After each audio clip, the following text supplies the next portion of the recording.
Salut à tous, c'est BizBiz. Alors aujourd'hui l'épisode 923 du Zap Image. Comme d'habitude, n'hésitez pas à installer l'application OneFootball pour suivre toute l'actualité du foot. Les liens sont en première ligne de description. Donc nous on va commencer aujourd'hui avec Cristiano Ronaldo. Il y a exactement 4 ans, jour pour jour, Cristiano Ronaldo devenait le meilleur buteur de l'histoire du Real Madrid en inscrivant un 324e but. C'est folle stat au Real Madrid. Donc en tout, voilà, sur ces 9 années passées au Real Madrid, donc 438 matchs, 450 buts, 131 passes décisives pour CR7, un ratio de 1,02 buts par match sur 9 ans. Donc des stats quand même complètement ouf pour Cristiano Ronaldo. Donc le meilleur joueur, on peut dire, de l'histoire du Real Madrid. Donc pour continuer avec lui, donc le précédent record était établi par Raúl. Il lui a fallu 16 ans pour inscrire 323 buts avec le club merengue. Puis Cristiano Ronaldo est arrivé et a battu ce record en seulement 6 ans. Donc rien à dire les gars, Cristiano Ronaldo, vous avez vu la différence avec Raúl. Donc Raúl a 323 buts en l'espace de 16 ans, alors que Cristiano Ronaldo 323 buts en seulement 6 ans. Donc voilà, des stats énormes pour CR7. Ensuite, regardez les meilleurs buteurs de l'histoire du Real Madrid. Donc Cristiano Ronaldo en tout 450 buts pour CR7 sur 9 saisons passées au Real. Deuxième Raúl et le troisième dit Stefano. Ensuite, pour continuer avec la star portugaise, donc on a parlé de Cristiano Ronaldo et ses revenus générés par son compte Instagram. Donc je ne savais pas si c'était depuis la création de son Instagram ou chaque année. Donc on en sait un petit peu plus. Donc Cristiano Ronaldo est mieux payé sur Instagram que sur le terrain. Quand même, c'est incroyable. Donc salaire de CR7 à la Juventus, 30 millions d'euros par an, et salaire de Cristiano Ronaldo sur Instagram 42 millions d'euros cette année. Donc il touche plus d'argent en mettant des publications, on peut dire des pubs, voilà, sur Instagram, que son salaire à la Juventus. Bon, après il a encore plein d'autres revenus, Cristiano Ronaldo. Je pense surtout avec son sponsor Nike qui lui verse aussi une énorme somme chaque année. Il est aussi ambassadeur, voilà, Cristiano Ronaldo, de parfums. Il a une chaîne d'hôtels, une marque de vêtements, donc il gagne énormément d'argent, Cristiano Ronaldo. Donc voilà une petite info supplémentaire à la photo de hier. Ensuite, une petite stat sur Cristiano Ronaldo pour montrer que c'est un joueur hors norme avec tous ses buts marqués, plus de 700 dans sa carrière. Donc on va prendre un exemple. Donc tu commences ta carrière à 18 ans et que tu marques 30 buts par an pendant 22 ans, ce qui est plutôt pas mal quand même. Donc tu prendras ta retraite à 40 ans avec 660 buts, alors que Ronaldo, lui, a déjà marqué quand même 700 buts. C'est pour vous montrer les stats énormes de Cristiano Ronaldo. Ensuite, regardez le top 10 des meilleurs buteurs en activité et il y a du beau monde. C'est vrai qu'il y a du très lourd dans ce classement. Donc en tête, sans surprise, c'est Cristiano Ronaldo avec 700 buts, donc club plus sélection, énorme pour la star portugaise. Deuxième position, son plus grand rival sur ces 10 dernières années, Léo Messi, 672 buts pour Léo Messi, mais qui a fait quand même 100 matchs de moins quand même que Cristiano Ronaldo. Donc il a meilleure ratio, on peut dire, que CR7. Troisième position, Zlatan Ibrahimovic. On peut voir aussi des gros attaquants comme Luis Suarez et Robert Lewandowski. Ensuite, jetez un coup d'œil aux affiches de la journée. N'oubliez pas que ce soir, reprise de la Ligue 1, donc à 20h45, Nice contre l'équipe du Paris Saint-Germain. On va en parler juste après. Il y a aussi le multiplex de Ligue 2. Il y a un match en Ligue 1 et un match aussi dans le championnat allemand. Ensuite, on revient sur la rencontre entre l'équipe niçoise et l'équipe du Paris Saint-Germain. On peut voir que ça fait la une journal l'équipe aujourd'hui et c'est marqué entre gens fortunés parce que je crois que c'est les deux équipes les plus riches du championnat français qui se rencontrent ce soir. Donc le PSG, on sait que c'est le club le plus riche en France, et le deuxième maintenant c'est le GC Nice avec Jim Ratcliffe qui a racheté le club il y a quelques semaines. Donc Nice maintenant a beaucoup d'argent, donc entre gens fortunés, on verra ce que ça donne ce soir. Ensuite, une déclaration de Kasper Dolberg, nouvelle recrue de l'OGC Nice qui est arrivée pendant ce mercato estival. Donc il parle de ce choc ce soir. Donc Nice PSG, c'est l'un des matchs les plus amusants de la saison et je dois avouer que j'ai mis une alerte dans mon application calendrier à cette date. Dès mon arrivée à Nice, c'est le très haut niveau. Donc en parlant bien sûr de rencontrer cette équipe du Paris Saint-Germain avec toutes ses stars.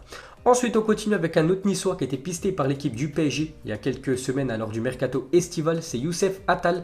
L'Algérien a réalisé le sprint le plus rapide de ce début de saison en Ligue 1 avec une pointe de 36,6 km/h. C'était lors de la défaite de son équipe contre l'équipe de l'AS Monaco 3-1. Donc il a couru à plus de 36 km/h.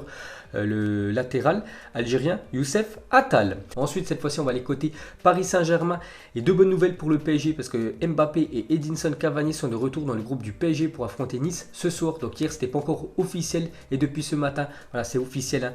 Donc deux joueurs qui ont loupé pratiquement tous les matchs depuis le début de la saison. Voilà, ils ont été souvent blessés. Donc ce soir, ils seront certainement titulaires, ces deux-là.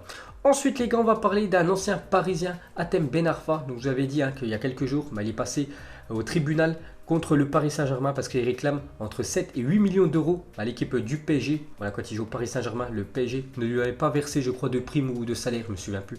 C'est quoi? Donc il a dit tous les joueurs étaient surpris que je ne joue pas. Voilà, c'est pour ça surtout qu'il demande de l'argent au PSG, y compris Neymar, parce que j'étais très performant à l'entraînement. On m'a dit tu vas céder, tu vas péter les plombs, mais je n'ai pas peur de l'adversité. Donc il a dit ça au Conseil des prud'hommes de Paris, au tribunal. Donc il espère bien sûr récolter une grosse somme, voilà, Hatem Ben Arfa. Et pour finir avec lui, cette fois-ci on va parler de sa vie de footballeur, parce que depuis quasiment 3 mois, Hatem Ben Arfa n'a plus de club, vu qu'il est en fin de contrat avec Rennes, n'a pas voulu prolonger avec le club breton. Donc Ben Arfa, 32 ans, a annoncé aujourd'hui qu'il s'entraînait seul en attendant un challenge excitant. Pour rappel, l'ancien Rennais est libre de tout contrat depuis le mois de juillet. Donc il s'entraîne tous les jours Hatem Ben Arfa, mais pour l'instant il a toujours aucun club. Ensuite on va parler de la grosse info de la journée. Donc le Mirror Football révèle photo à l'appui que Zidane et Pogba se sont rencontrés à Dubaï pendant la trêve internationale. Donc voilà pourquoi ils se sont rencontrés ces deux-là, parce qu'on sait que Zinedine Zidane, c'est son souhait le plus grand depuis qu'il est arrivé au Real Madrid, depuis même quelques saisons. Il a dit toujours qu'il voulait recruter Paul Pogba. Donc les deux se sont rencontrés à Dubaï. Donc actuellement Paul Pogba, on peut voir lui qu'il est en béquille parce que il est blessé, c'est pour ça qu'il a loupé les 2 matchs de l'équipe de France. Il va louper aussi le match contre Liverpool dimanche, et Zidane lui aussi est au repos vu que c'était les matchs internationaux. Donc les deux se sont rencontrés. Donc ça pourrait se faire très prochainement. Bien sûr Paul Pogba, n'oubliez pas que la fin de son contrat c'est en 2021, donc l'été prochain, en juin 2020. Donc il n'aura plus qu'une année de contrat avec l'équipe de Manchester United. Donc ça sent quand même le départ pour l'international français. Et pour finir avec lui, donc selon Sport Bild, Manchester United serait intéressé pour recruter Toni Kroos l'été prochain. La publication indique que le Real Madrid pourrait profiter de cet intérêt afin d'inclure l'Allemand dans l'opération Pogba et permettre enfin à Zidane de récupérer son joueur tant souhaité. Donc je pense, et de toute façon ça se fera. Donc ça s'est pas fait l'été dernier parce que Manchester United n'a pas trouvé le remplaçant de Paul Pogba, mais l'été prochain c'est quasiment sûr que l'international français quittera l'équipe déjà de Manchester United pour aller dans une autre équipe européenne, et certainement le Real Madrid. Ensuite des nouvelles de Iker Casillas qui a été désigné meilleur gardien de la Liga NOS pour la saison 2018-2019. Donc félicitations à l'ancien gardien du Real. Ensuite cette fois-ci on peut voir que Victor Osimhen est élu joueur du mois de septembre en Ligue 1. Donc on avait le choix entre Slimani et Nicolas Palois, le défenseur de Nantes. Et sans surprise, c'est Victor Osimhen qui a fait un mois de septembre monstrueux avec l'équipe de Lille. Il a marqué, je crois, quasiment tous les matchs de championnat qu'il a disputés. Donc c'est amplement mérité pour le joueur nigérian. Ensuite, selon El Confidencial, la rencontre Villarreal-Atlético Madrid programmée le 8 décembre prochain se jouera à Miami dans le but de promouvoir la Liga aux États-Unis. Donc on avait parlé il y a quasiment un an, les gars, dans une de mes vidéos. J'avais dit que pendant 15 ans, il allait y avoir un contrat entre la Liga et les États-Unis. Donc il y aura un match chaque saison qui serait délocalisé, on peut dire, aux États-Unis. Donc le premier pour cette nouvelle saison, donc ça sera le match entre Villarreal et l'Atlético Madrid. On peut voir qu'il se jouera le 8 décembre prochain à Miami. Une petite info sur le championnat espagnol. Ensuite, pour continuer avec la Liga, regardez la une journal Mundo Deportivo. Aujourd'hui en titre, c'est marqué Classico reporté. On en parlait hier parce qu'il y a beaucoup de manifestations actuellement en Catalogne, et le match Barça-Real Madrid qui devait se jouer le 26 octobre prochain va certainement être reporté. C'est toujours pas officiel, mais ça devrait y être très prochainement.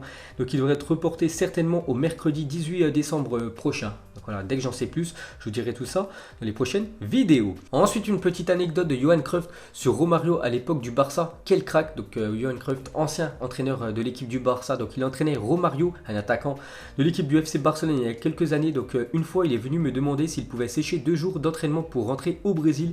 Il devait y avoir le carnaval de Rio.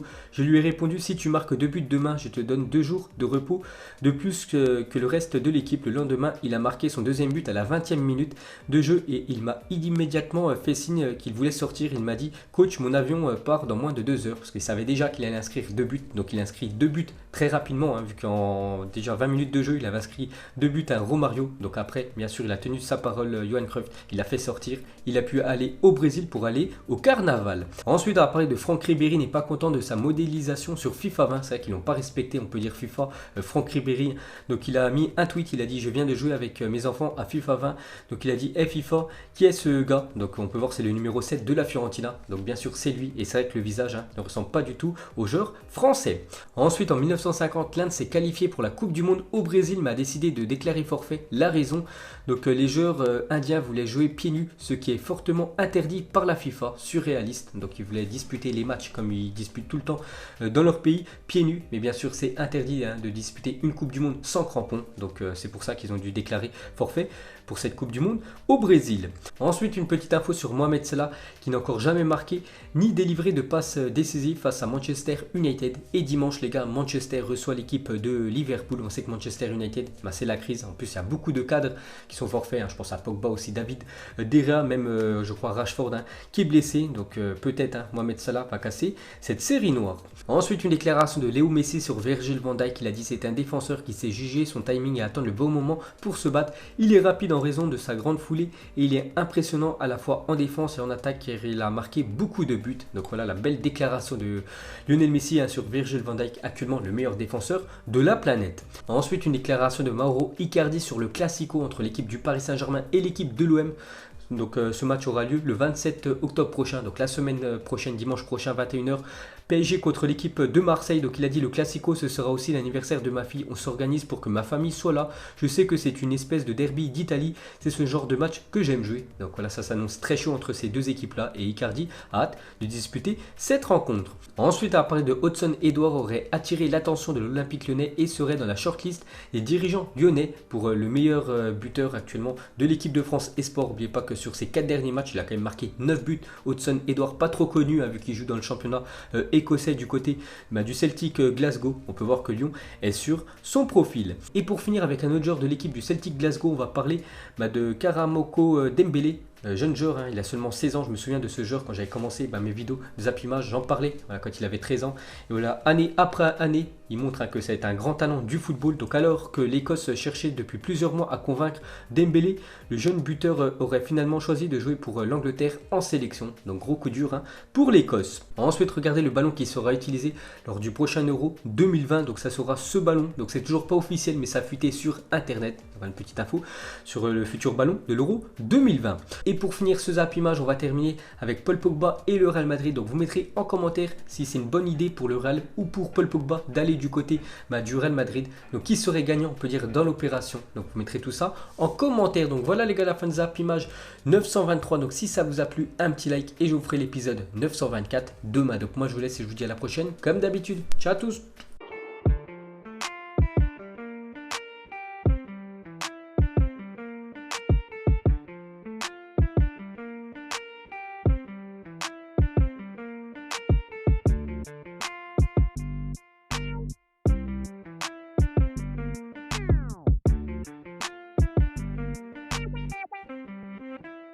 Non-committal.